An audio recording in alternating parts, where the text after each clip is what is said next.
다윗의 시이기도 하고 다윗의 믹담이라고 소개하는데요. 이 믹담이라고 하는 말은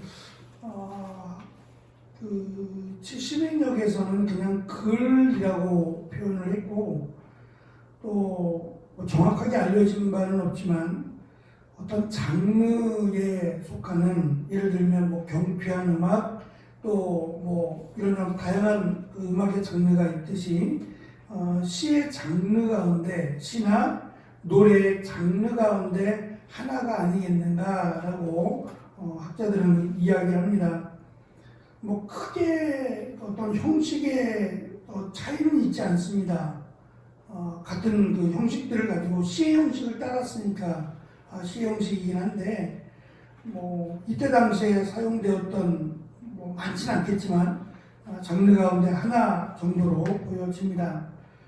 16편에서 다윗이 하나님께 피하여 하나님 앞에서 살아가는 삶의 풍성함과 기쁨을 노래하는 시라고 할 수 있습니다.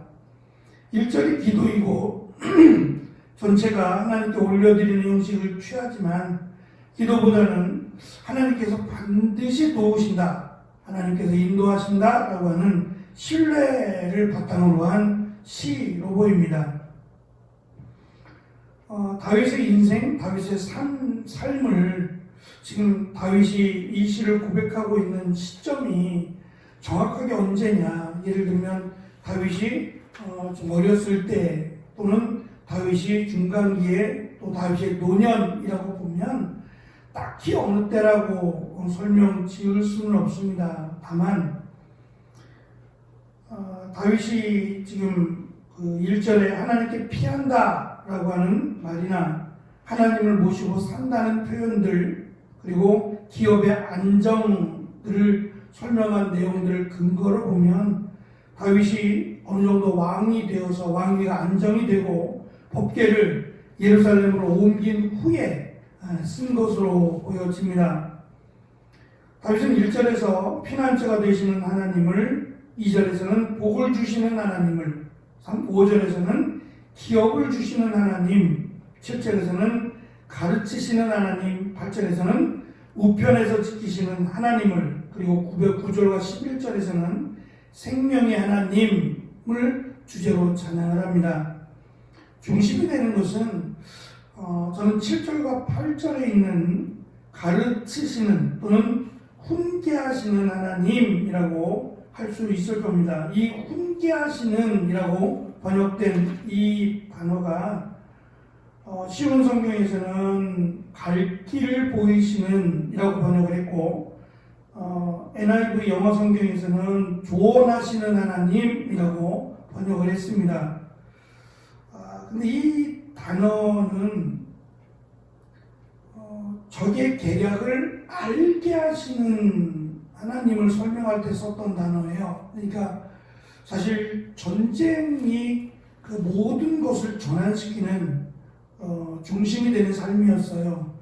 다윗조차도 이 전쟁을 벗어나지 못한, 특별히 많은 전쟁을 했던 대표적인 왕이 다윗인데, 이런 수많은 전쟁에서 이길 수 있었던 것은 하나님이 인도하셨기 때문이죠. 그런데 그 하나님이 인도하셨다라고 하는 표현을 다윗은 적의 계략을 하나님이 미리 알게 하셨다는 거예요.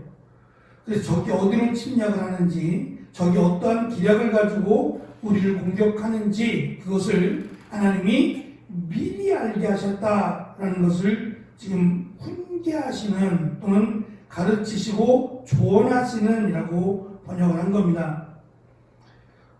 우리의 길을 인도하신다라고 하는 표현 역시도 우리의 길이라고 하는 것은 과거형이 아니잖아요.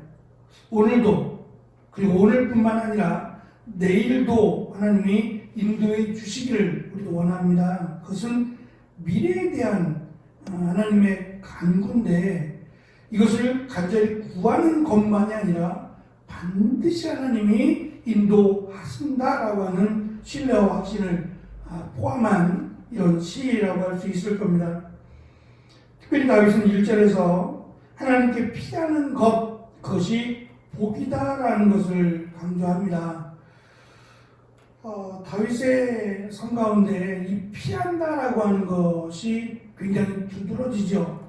사울을 피해서 많은 시간을 도망쳐야 했습니다. 뿐만 아니라 나중에는 자식들을 피해서, 특별히 압살롬을 피해서 예루살렘을 떠나기까지 했던, 그래서 다윗의 인생을 피하는 인생이라고 해도 공감할 만한 그런 인생을 살았습니다. 그런데 다윗은 지금 이 시를 고백하면서도 제대로 하나님께 피하지 못해요. 우리가 사무엘상을 근거로 살펴보면 다윗이 사울을 피해서 많은 여러 곳으로 도망을 치는데, 실제로 그 피하는 곳에서 하나님을 의지했더라면 다른 역사가 쓰여질 겁니다. 나이가 어렸고 또 다윗을 따르는 비류들이라고 설명되는 보잘것없는 사람들이요, 전혀 도움이 될 수 없는, 사울에게 죽임을 당할 수밖에 없는 연약한 사람들, 그러니까 그런 사람들이 다윗을 찾아와서 다윗에게 도움을 구하고 있습니다. 이 많은 사람들을 다윗이 도와야 되고 이들을 보호해야 된다라고 하는 부담이 컸을 겁니다. 피할래야 피할 수 없는, 물론 이스라엘 지형 자체가 이 사해바다나 또 그 사해바다를 중심으로 하게 되면 사막과 같고 또 이렇게 골짜기나 이런 것들이 많이 형성이 되어 있어서 잠시는 피할 수 있지만 그게 얼마나 피할 수 있겠어요. 금방 드러나는 일이기 때문에 다윗 나름대로는 참 노력을 많이 했습니다. 심지어는 블레셋이라고 하는 원수의 나라, 적의 나라죠. 이 골리앗의 나라인 가드로 도망치기까지 했고, 모압이나 암몬으로 도망치는 일도 비일비재했어요.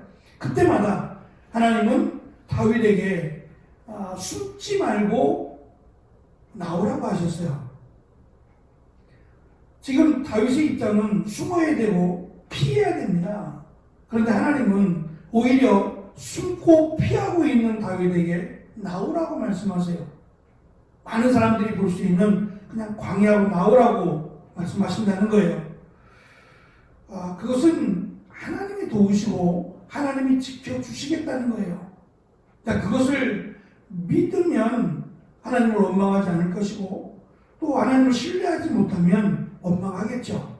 하나님은 우리를 죽이시려고 광야로 나오라 하십니까? 우리를 죽이시라고 피난처에서 나오라고 하십니까? 라고 원망할 수밖에 없겠죠. 그러나 결국은 하나님이 하셨잖아요.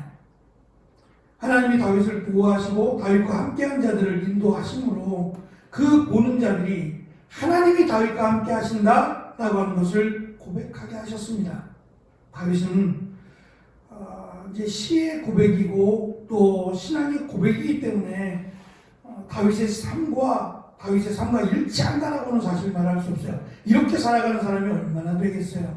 하지만 다윗 자신도 이렇게 살지 못했음을 후회하는 내용도 있을 것이고, 또 이 시를 읽고 이 시를 노래하는 자들이 이렇게 살기를 바라고 소망하는 마음이 더 컸을 겁니다.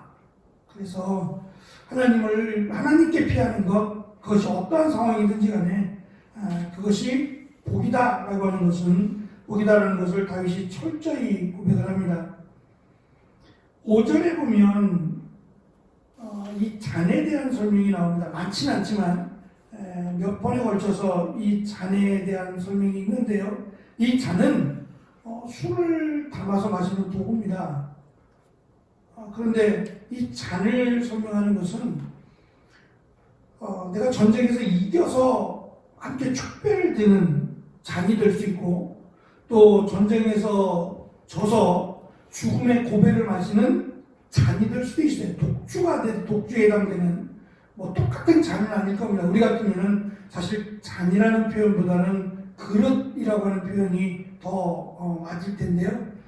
성경은 어쨌든 잔이라는 단어로 통일을 해서 축배의 잔을 마실 것이냐 아니면 죽음의 독주를 마실 것이냐, 그것이 전쟁을 통해서 결정이 되거든요. 똑같은 잔이 될지라도 이 잔에다가 무엇을 담느냐에 따라서 완전히 상황이 변하게 되죠.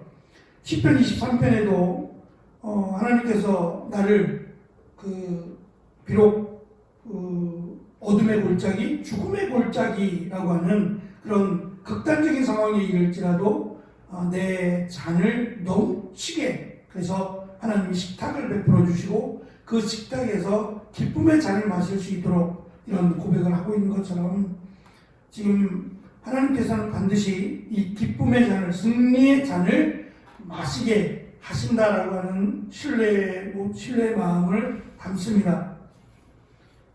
예수님께서도 제자들에게 잔을 주시고, 마지막 성찬 때죠, 잔을 주시고 너희가 이것을 다 마시라고 하신 것은, 제자들이 볼 때는 그냥 포도주가 담긴 성찬에 다니지만, 예수님께서 그들에게 주신 이 잔은 예수 그리스도를 전하면서 마시게 되는 고난의 잔입니다. 고난을 담고 있는 잔이 되겠지만, 예수님은 승리의 잔을 주신 거예요. 이 잔을 먹고 마시는 자는, 이 잔을 마시는 자는 하나님의 나라에 이를 것을, 그래서 영광의 잔 또는 승리의 잔을 제자들에게 주신 겁니다. 그런데 이 땅에서는 그 잔이 고난의 잔이잖아요.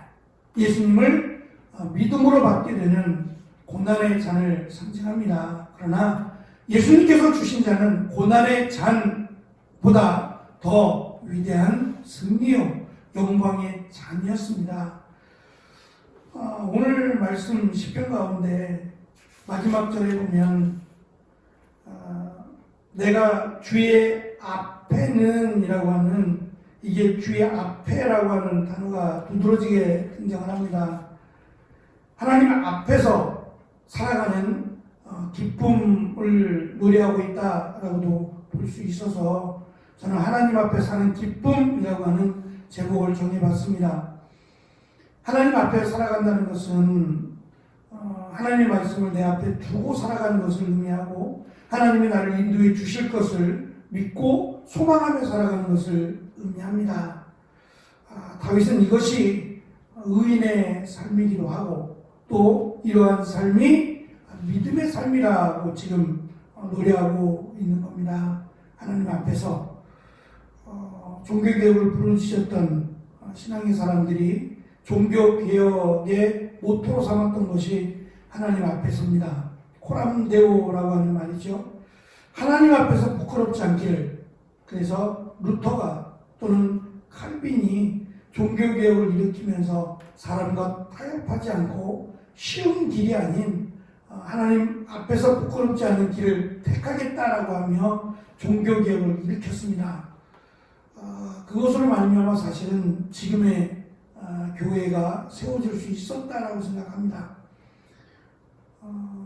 교회가 되는 것, 저는 그것이 결국 교회의 미래를 결정한다라고 생각합니다. 하나님 앞에서 부끄럽지 않은 교회, 하나님 앞에서 부끄럽지 않은 성도로 살아가는 것, 이것이 우리가 노래해야 될 기쁨의 노래라고 여겨집니다. 하나님 앞에서 오늘도 살아가는 귀한 은혜가 있으시기를 축원합니다.